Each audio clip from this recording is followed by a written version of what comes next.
Welcome back guys sa ating channel, Stock Play.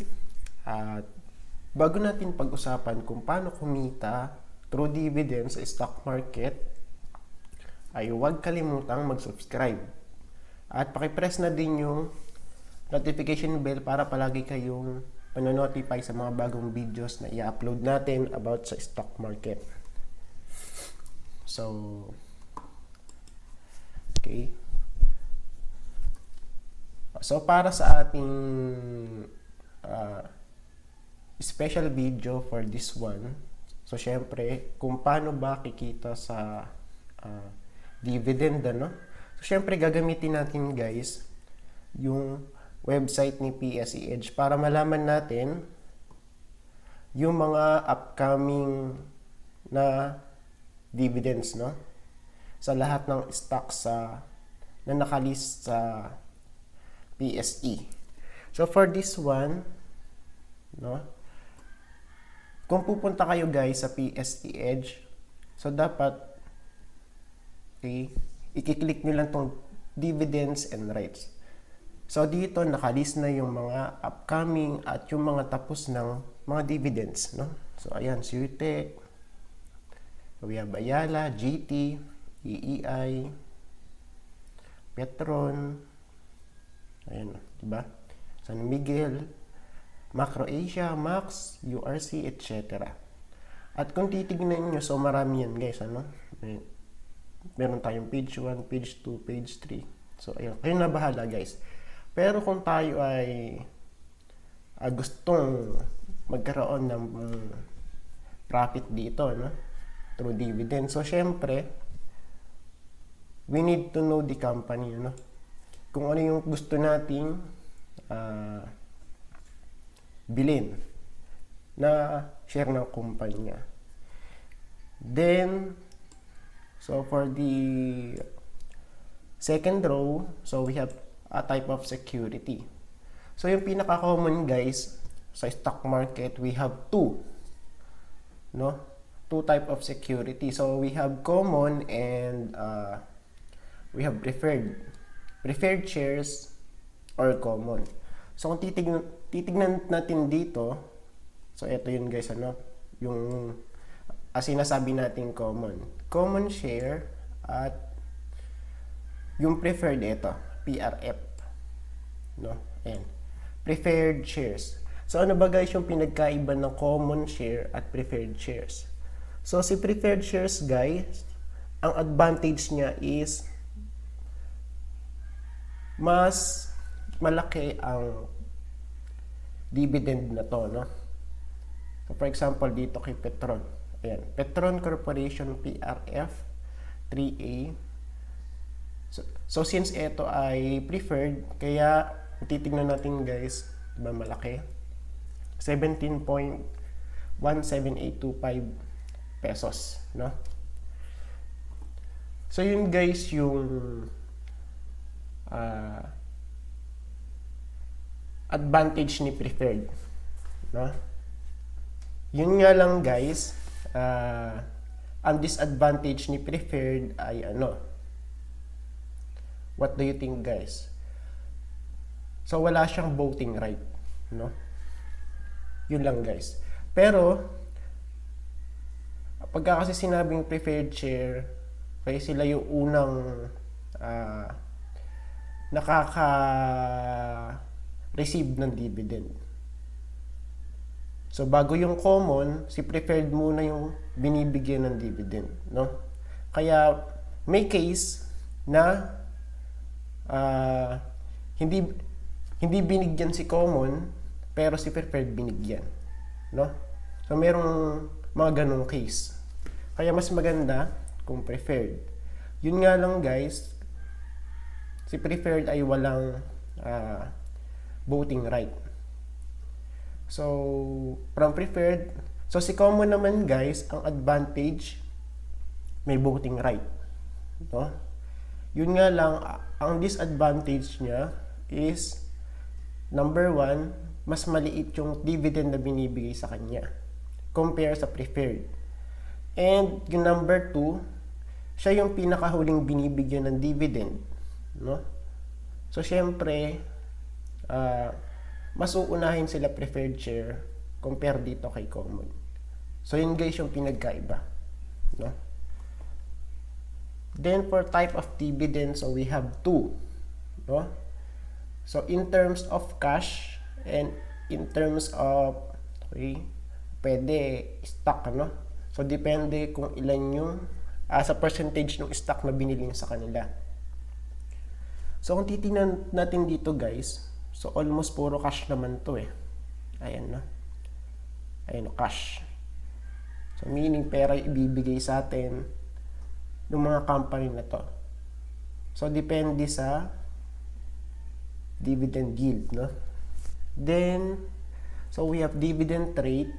So ito guys, si dividend rate. So ito yung makukuha nating pera per share, no? So for example dito kay Ayala Corporation. So ang kanyang dividend rate is 6 pesos, ano? 6.02675 pesos per share. So for example, nakabili ka ng 1,000 shares. O, i-multiply mo dito. 1,000 shares multiplied by 6.02675. Excuse me, guys. O, mag-compute tayo, no? So for example, nakabili tayo ng shares 1,000 multiplied by 6.0 0.2675 equals 6,000, no? 6,026.75 pesos yung ating dividend, no? Dividend earnings. Then paano kaya magka-qualified, no, sa dividend? Kasi yun yung karaniwan tanong eh. Meron bang expiration or meron bang kailangang i-meet na deadline para tayo ay makasama dun sa dividend? So yes, meron guys.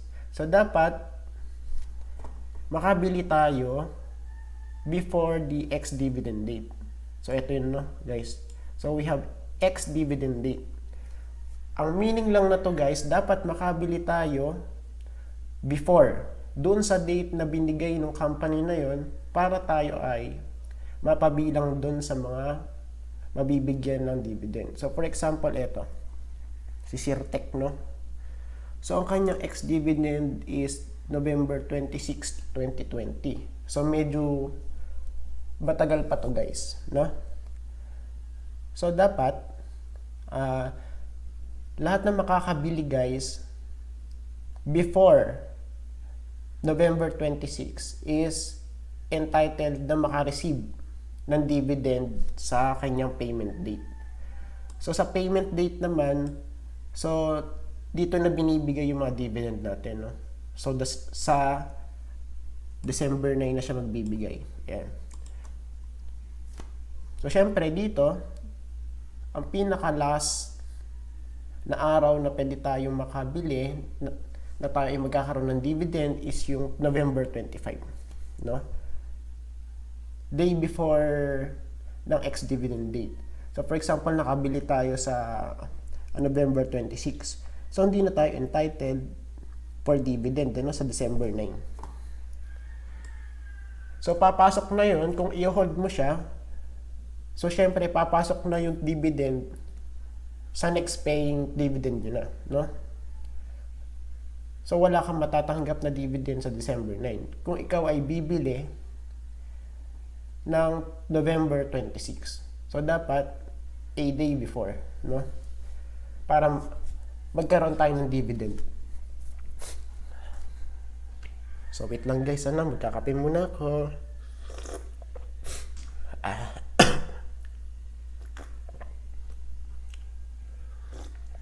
Okay, let's continue. Mag-subscribe na kayo guys sa ating channel, ano? At free lang naman yung ating mga analysis dito. At the same time, marami tayong natututunan pare-parehas. Kaya disclaimer lang guys, yung mga sinasabi ko rito. So, mga insights ko lang to guys, no? So, do your own research. At sama-sama tayong matuto sa stock market. No, hindi lang sa pagtitrade. So, syempre, sa pag-i-invest din, ano, through dividend. Ayan. Then, okay, tapos na tayo kay ex-dividend date. So, para saan naman si record date? So, si record date, guys, ito guys yung a date na kung saan yung company titignan kung sino-sino yung bibigyan or kung sino yung mga shareholders na bibigyan ng dividend. No? So, for this one, kay Sir Tech, so December 2 pa siya magtitingin kung sino yung mga entitled na bigyan ng dividend sa December 9, 2020. O, so, ganun lang yun, guys. Okay? So, paano tayo magkakaroon dito, no? O, so, paano? Pwede, syempre, hahanapin natin yung ex-dividend date na wala pa ngayon, ano? So, syempre, dapat lagpas ng 29, ng 28 or 27, no?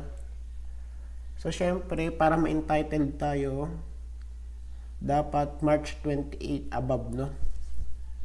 Yung kanyang ex-dividend date para tayo ay ma-qualified. So, edi magtitingin tayo. Ayan, guys. So, March 17, si San Miguel, wala na yan. March 16, wala rin. March 18, March 17. So, eto guys, March 31, ano? Since, okay, 27 pa lang tayo eh. Ayun, 27, 28, 29, 30, 31. So, hanggang Monday, pwede pa tayo makabili rito. Kay Del Monte Pacific Limited, no? Para magkaroon tayo ng dividend. So, kailan tayo magbibigay? Sa April 7, no? Ayan, kay Del Monte. So, we have DMPA 1 and DMPA 2, no? Tapos, ang ibibigay niya sa atin is cash. So, let's see, guys. Okay, para makita natin. Ayan. No? So, pupunta tayo sa stock data, syempre. So, sa stock data, makikita natin. Okay. So, titignan natin dito is yung ito. No? So, DMPA1 muna tayo, no? Type of security. So, iselect lang natin dito, DMPA1. Ayan. Then, pupunta tayo sa tab ng dividend. Ito, dividends and rights. Then, andito na yung mga type of security. No? So, yun, halo-halo lang pala to. Ayan. So, for Del Monte, okay, nakalagay na rito, no? So, eto siya. March 31, 2020. Yung kanya ex-dividend.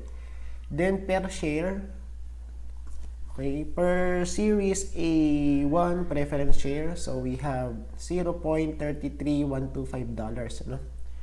So, i-convert natin itong dollar na to into peso. Then, good. 0.33125. Let's say, for example, $1 is equal to 50 pesos, ano? So, for ano lang to, for estimation lang naman, multiplied by 50 equals 16.5 pesos, no? Normally, ito guys, parang ano ata to, tinatruncaate ata to into 2 decimals, eh. No? Hindi ako sure guys, no? Kaya, kayo na mag-research nyo. So, for this writing, so, okay, gawin na lang natin na, ano, na press decimal. So, for example, 16.5, ano? 16.5 pesos per preference share, ano? Ito. Then, okay, paano natin kukunin yung dividend yield? So, si dividend yield, guys, yun yung percentage na magiging profit natin, ano? So, paano kinukuha yon? So, syempre, yung dividend per share, so, ito nga yun, 16.5. Tapos, si dividend is, i-divide natin sa kanyang market price. So, ito si DMPA1, 16.5 divided by sa market price niya. Okay. O, di babalik tayo dito sa stock data niya. Last traded price is 3.4. No? Ayan.